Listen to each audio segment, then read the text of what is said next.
Bonsoir Bouba à tous, bonsoir Monsieur le ministre d'État, bonsoir. Bonsoir Mamadou. Mbaye Ndiaye est ministre d'État auprès du président de la République, Macky Sall, directeur des structures de l'Alliance pour la République. D'abord, nos condoléances avec vous au Khalife général des Mourides après le rappel à Dieu du Khalife de Darou Moufti, Serigne Khady Mbacké. Condoléances aussi à notre ami, son fils Serigne Abdou Mbacké. Merci beaucoup et nous présentons les mêmes condoléances d'ailleurs. Le président de la République, son Excellence Macky Sall, le fera dès demain, je suis sûr, au nom du Sénégal, au nom de la République, au nom du gouvernement. Et il se rendra à Darou Moufti. Inch'Allah, dès demain, je suis sûr. Et donc, je voudrais également profiter de cette actualité, de cette présence dans vos bureaux, dans votre studio, pour présenter des vœux, des meilleurs pour cette année nouvelle. Comme je l'ai jamais déjà fait, oui, pour l'ensemble du peuple sénégalais et de l'ensemble des jeunes, des femmes et de tout le monde. Merci. Vous êtes ministre d'État auprès du président Macky Sall, qui a saisi le président de l'Assemblée nationale pour avis consultatif. L'a-t-il également fait pour le Conseil constitutionnel par rapport à cette réforme de la Constitution qu'il envisage? Merci beaucoup. Il va le faire. Il l'a déjà fait pour le président de l'Assemblée nationale. Vous savez, l'article 51 a connu une modification rédactionnelle. La première formule était une consultation du président de l'Assemblée nationale et recueillir l'avis du Conseil constitutionnel. La Constitution de 2001 a fait une fusion pour ne retenir qu'un seul terme, l'avis. Cela veut dire qu'il y a une évolution dans cette terminologie. L'avis dont il est question ici, qui n'existe qu'en l'article 51 de la Constitution, c'est le seul article où vous retrouvez l'avis exigé du Conseil constitutionnel. Oui. Seule le fois. Fait de recueillir l'avis obligatoire. Obligatoire. Mais est-ce que l'avis lit, comme le soutient le conseil juridique du chef de l'État, Ismaïla Madior Fall, l'avis du Conseil constitutionnel? Je ne rentre pas dans ce débat de juristes de haut niveau, de professeurs. Néanmoins, en interrogeant l'histoire récente du Sénégal, il y a eu 2 consultations de l'exécutif auprès du Conseil constitutionnel et récemment donc par le président Maître Abdoulaye Wade. Dans le cadre d'espèces, c'était à propos des propos du président Abdoulaye Wade. Et le Conseil constitutionnel disposait que les propos du président Wade, fût-il le président de la République, ne sont pas des règles de droit. Ça, c'est la première chose et il en a tenu compte. Et la deuxième chose, sur ce plan de l'avis du Conseil constitutionnel, ce n'est pas un avis administratif, c'est un avis juridique. C'est-à-dire que quand vous regardez les 2 fois que l'exécutif a saisi le Conseil constitutionnel pour avis, ça a un caractère juridique parce que les décisions du Conseil, dans ce cadre-là, sont des décisions juridiques qui sont motivées et qui s'échelonnent sur 3 dimensions. Et on l'appelle décision. Ces avis-là, leur rédaction, quand vous lisez l'ensemble de ces 2 saisines, il parle de décision. La première décision, une des premières décisions relativement à la Constitution. La deuxième saisine, c'est par rapport au contentieux électoral. Et la troisième saisine, c'est l'avis. Et donc, c'est pour cela que, je pense, sans rentrer dans les détails, les juristes doivent éclairer l'opinion et non pas utiliser ce champ-là comme une espèce de dictature de pensée unique. Vous êtes en train de dire qu'il y a une jurisprudence que le Conseil constitutionnel s'étant prononcé à l'époque sur la validité de la candidature du président de l'époque à un 3e mandat, alors que ce même président avait soutenu qu'il avait bloqué le nombre de mandats à 2, qu'il y a jurisprudence et cette fois-ci, l'avis qui va être donné par le Conseil serait de dire les propos du président actuel s'engageant à réduire à 5 ans son mandat n'engagent que lui. Non, c'est-à-dire je ne me prononce pas par rapport à ce que dira le Conseil constitutionnel. Je veux dire simplement... Oui, mais vous convoquez une jurisprudence. Une jurisprudence. Cela signifie quelque chose chez les juristes. Et surtout le caractère de l'avis. Il n'est pas un avis administratif. L'avis du Conseil est forcément un avis juridictionnel. Qui va lier le président de la République. Qui est acté comme décision et qui est acté qui va lier le président de la République. Dans tous les cas, si le président n'acceptait pas, tout président, je dis, qui n'accepte pas l'avis d'un Conseil constitutionnel, il retire le texte.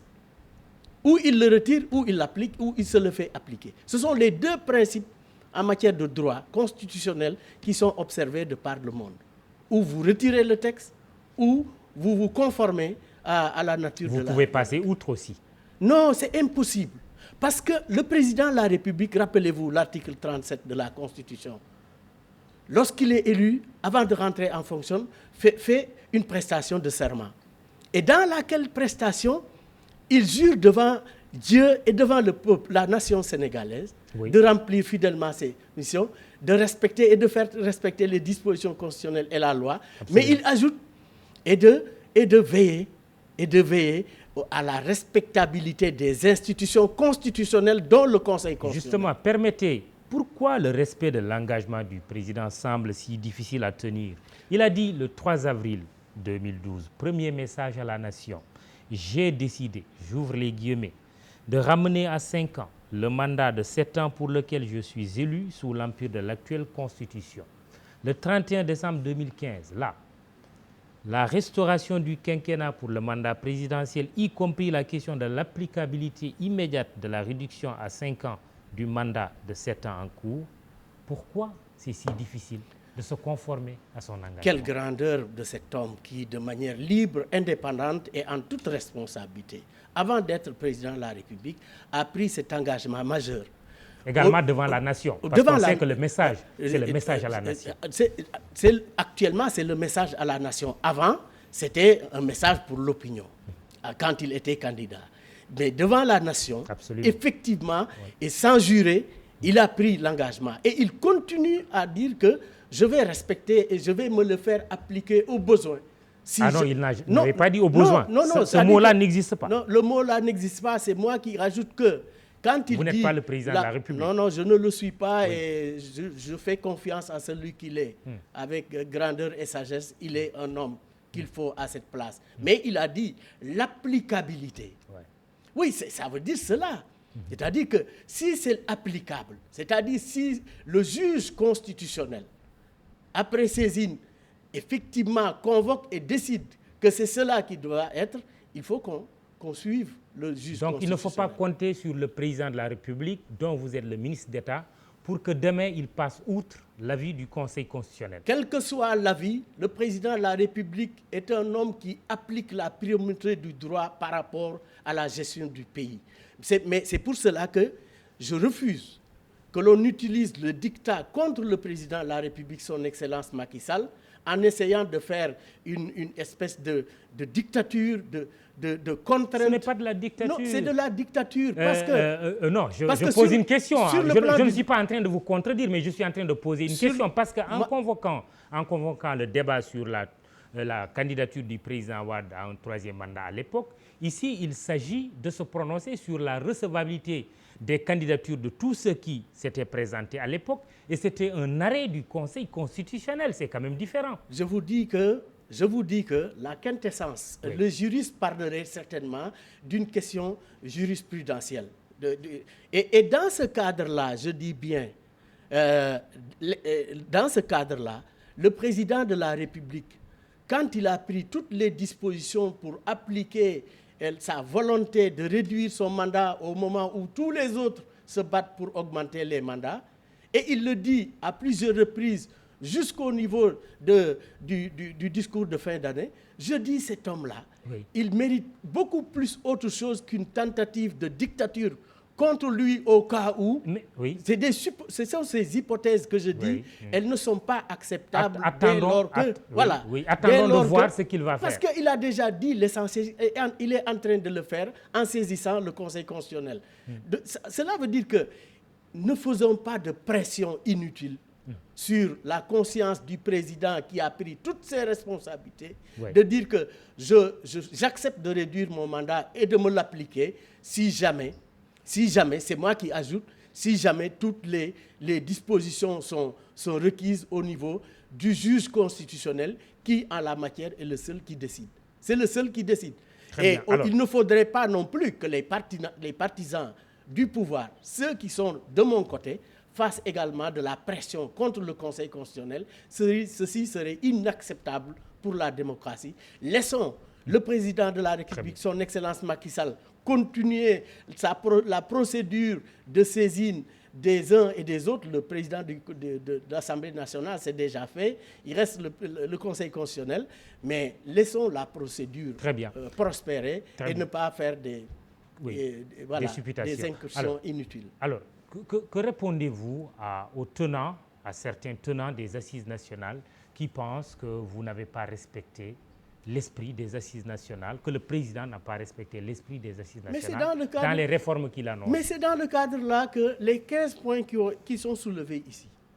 Mamoudou Ibra Kane, la modernisation du rôle des partis politiques dans le système démocratique. L'élément 1 de l'ensemble des grappes de propositions majeures que le président veut introduire dans la révision constitutionnelle. C'est quand même important.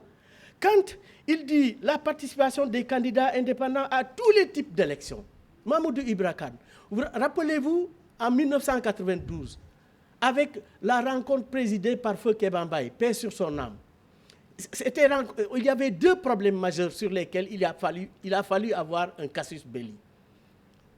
Le Parti socialiste qui s'arc-boutait sur le mandat de 7 ans. Et Maître Abdoulaye Wade, j'étais le seul qui l'accompagnait au nom du Parti démocratique sénégalais. Je sais de quoi je parle. Participait à toutes les rédactions des articles. Donc le Parti socialiste a dit 7 ans ou rien. Maître Wade a dit non, il faut qu'on réduise le mandat à 5 ans.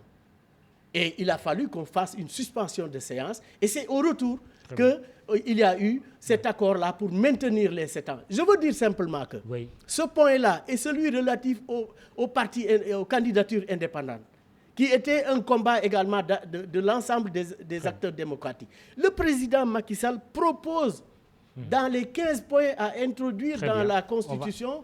Je pense quand même que ceci devrait constituer une espèce de plateforme de discussion pour l'ensemble des acteurs. On va essayer d'aller très vite parce que le temps est presque terminé. Il y a le statut de l'opposition et de son chef qui est également proposé dans les réformes annoncées par le chef de l'État. Mais comment proposer cela et avoir quelqu'un comme Omar Sarr, numéro 2 du Parti démocratique sénégalais, en prison? Vous savez que les réformes constitutionnelles dont il est question dépassent les individus.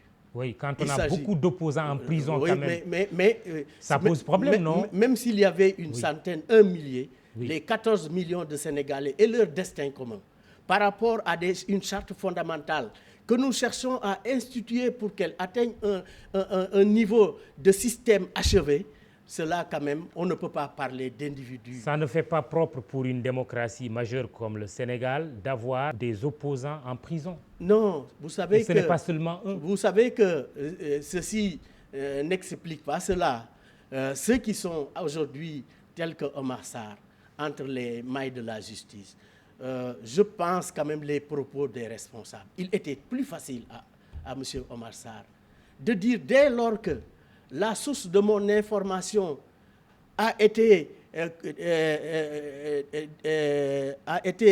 rejetée comme n'étant pas fondée, Le Monde a présenté ses excuses. M. Diack a affirmé également qu'il n'a jamais parlé de Macky Sall, qu'il n'a rencontré qu'après la victoire. Dès lors, il était plus facile à M. Omar Sarr de dire que ma source étant erronée, j'en prends acte. Et c'était plus facile pour les uns et pour les autres, mais quand même, les actes, il faut assumer leurs conséquences. Pour vous, tant qu'il ne le fera pas, non, ce n'est pas que tant qu'il ne le fera pas. Je dis, si j'avais un conseil à lui donner, personnellement, j'aurais reconnu que ma source d'information étant fausse, j'en tire toutes les conséquences. Vous voulez qu'il présente ses excuses? Non, je ne sais pas s'il doit le faire, mais si j'étais de son côté, je lui aurais conseillé de tirer toutes les conséquences de cette fausse source d'information et d'en tirer toutes les conséquences. Vous n'êtes pas dans des dispositions d'esprit d'apaiser le climat politique? Je suis toujours...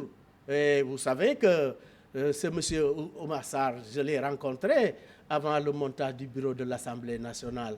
Donc non, je sais très bien que ce que je cherche pour le Sénégal et pour le président de la République, qui est en train, sur l'autre aspect de son discours, de remplir toutes les conditions pour un Sénégal émergent, en donnant toutes les preuves de l'évolution dans un sens positif du Sénégal. Et je pense que cet homme-là doit être aujourd'hui accompagné par l'ensemble des acteurs, parce que ce pourquoi il est en train de lutter, c'est pour l'intérêt majeur du Sénégal. Vous êtes pour qu'on élargisse, qu'on libère Oumar Sarr?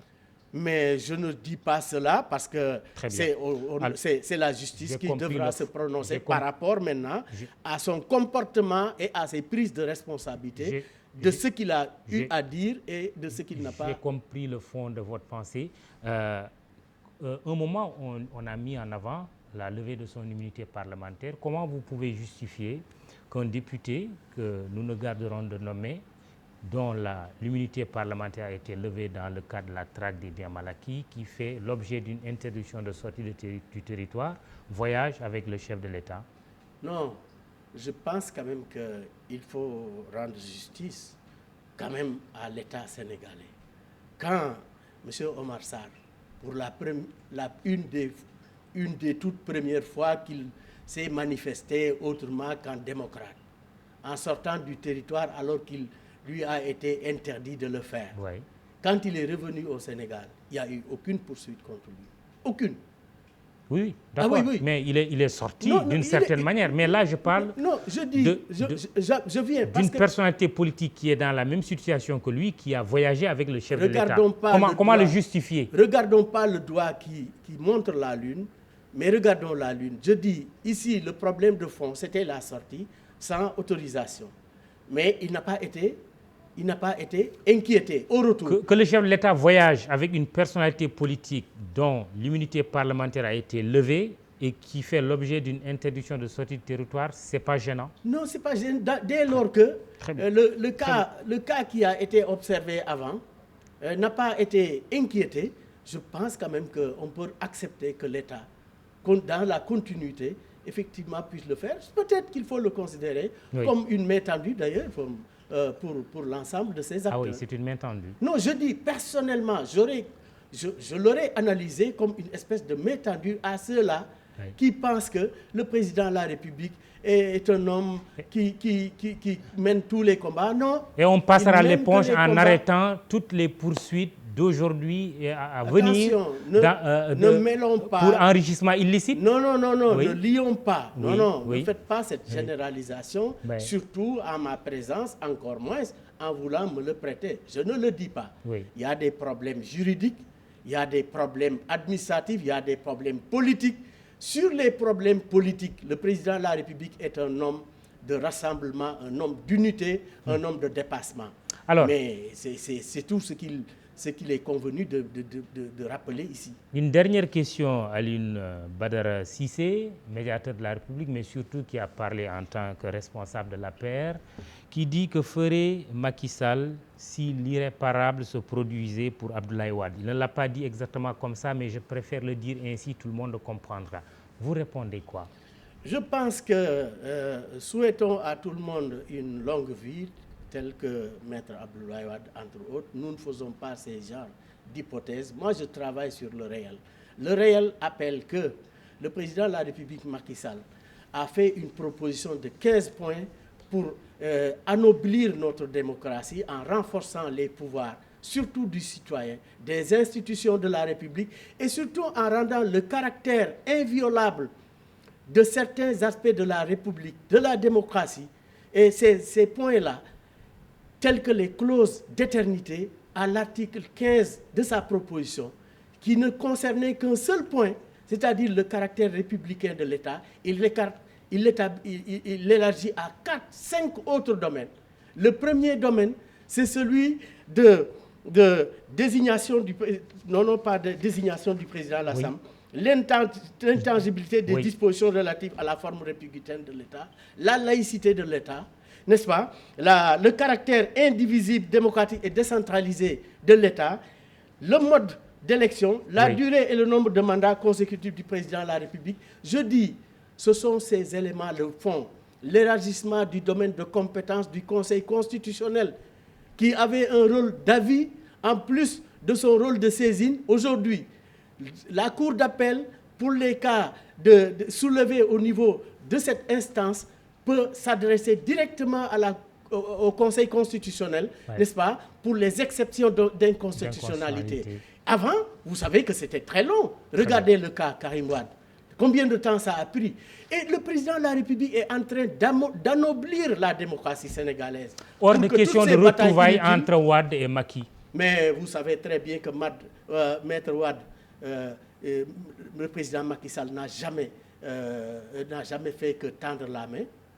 C'est à Maître Wade, en toute responsabilité, de savoir que Macky qui avait refusé le dictat quand il n'avait aucune force, ni administrative, ni d'autres moyens, il a refusé au nom de la dignité et de l'honneur qu'on lui marche dessus. Ce n'est pas quand il est président de la République. Au nom de la dignité et de l'honneur, il peut quand même respecter son engagement de réduire son mandat. Mais il l'a fait déjà en saisissant qui de droit. Merci. Et donc le peuple doit savoir que Macky n'est pas un homme de wahwahet, mais c'est un homme qui respecte la primauté du droit. Quand le droit s'appliquera, quel que soit le bord, il l'acceptera. Merci. Monsieur le ministre d'État, Mbaye Ndiaye, ministre d'État auprès du président de la République. C'est tout pour ce soir. Je vous retrouve lundi. Inch'Allah, Bouba, je te rends l'antenne. Merci, excellent week-end. Bonsoir.